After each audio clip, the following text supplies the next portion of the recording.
My name's Mike, I'm 42 years old, I'm a British Army veteran. If it took you 20 years to get fat, it's not going to take you 10 minutes to get thin. As we used to say in the military, they can fuck you but they can't make you pregnant.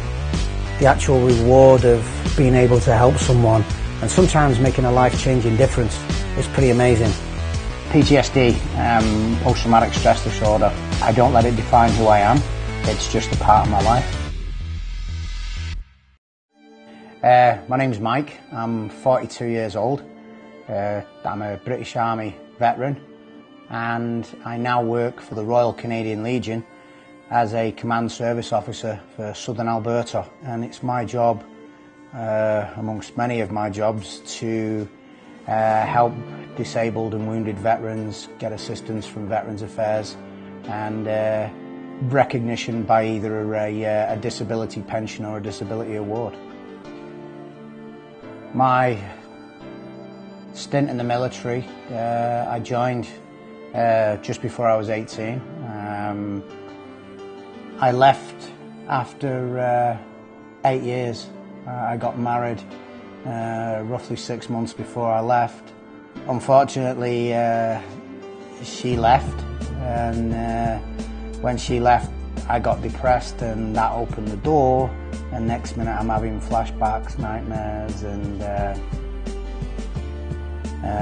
yeah, of my 8 years I spent a little over 3.5 years in places where it's not that nice to be.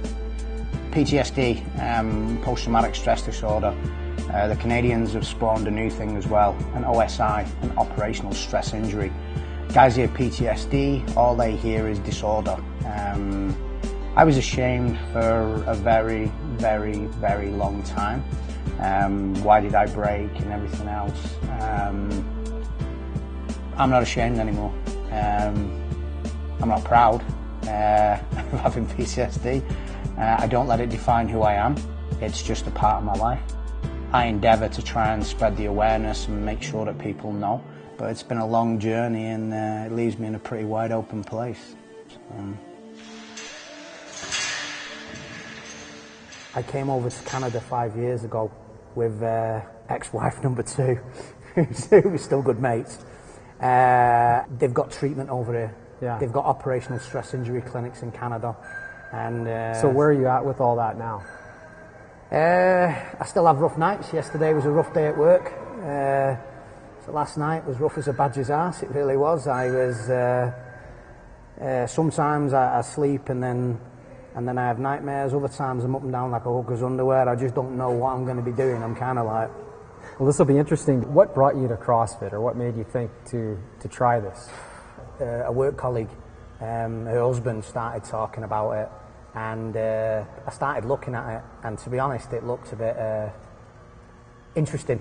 It reminded me of some of the military type stuff, but I'd never seen people really competing as to how many push-ups they could do or toss a ball in the air.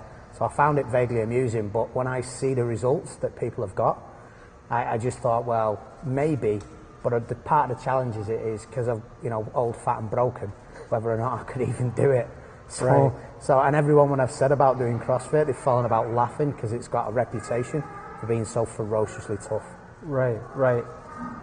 Once people get inside this environment, the intimidation falls away really, really quickly because you start to get so involved in what it is that it becomes for you. So there's an element of motivation and commitment that that seems to rise up when you're in amongst your peers or friends, even if you don't know them. But there's that group, that tribe that you sort of become a part of.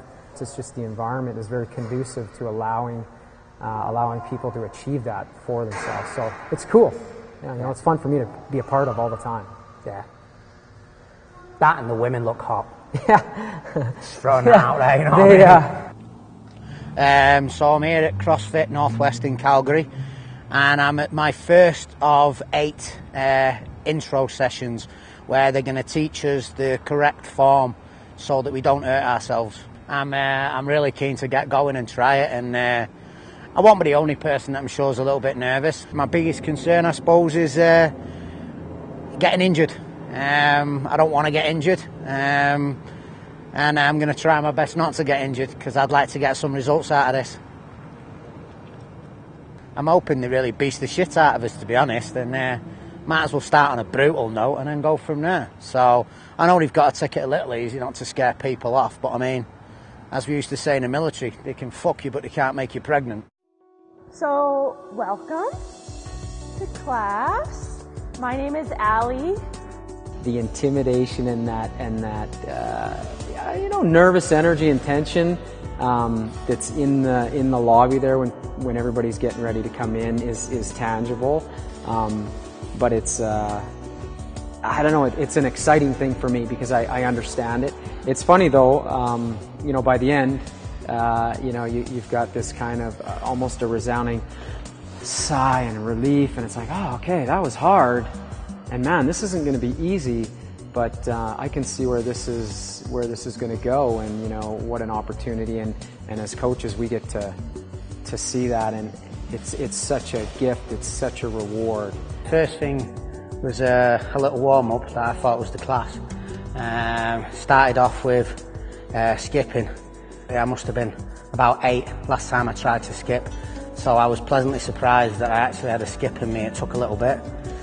So we did skipping, squats, push-ups, sit-ups, just I suppose just nice gently warm up through the range of movement, and then they went through breaking down each exercise correctly so you don't wreck your knees or hurt your back. For those people who've done squats, it may seem all really easy, but if you've not got a clue, learning how to do it properly, and to be honest, I've been told to squat a million times, but I don't think anyone's ever told me how to do it properly.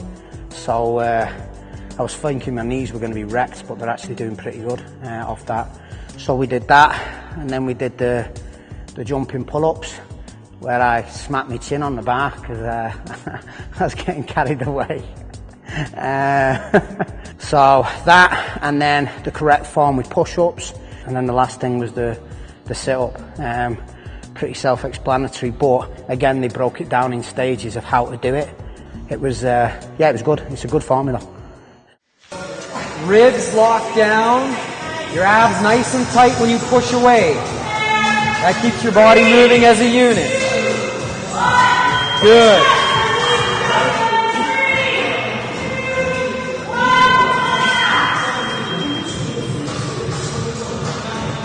That's it, Mike. Good push, buddy. Good work.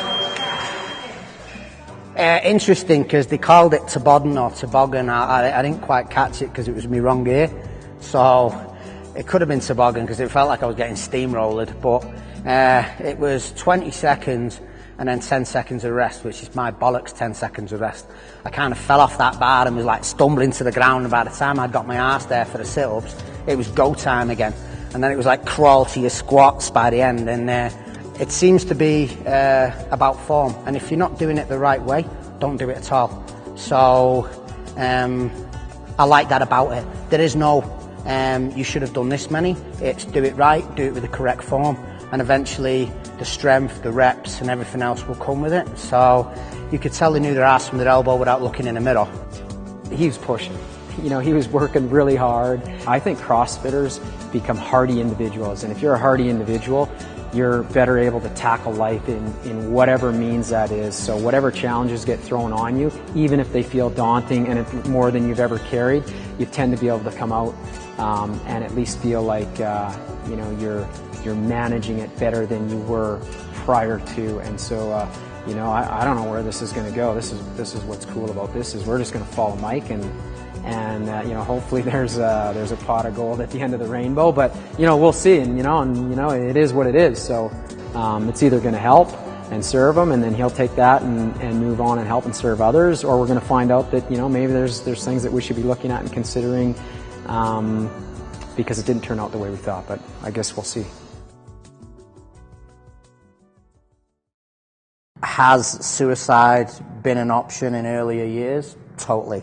We know that no soldier or police officer is immune from the development of the severe psychological sequelae from exposure to trauma. That's pretty tough. Yeah. So, I can't feel my arms. It's like I've been drinking for a week. My hands are shaking so much now.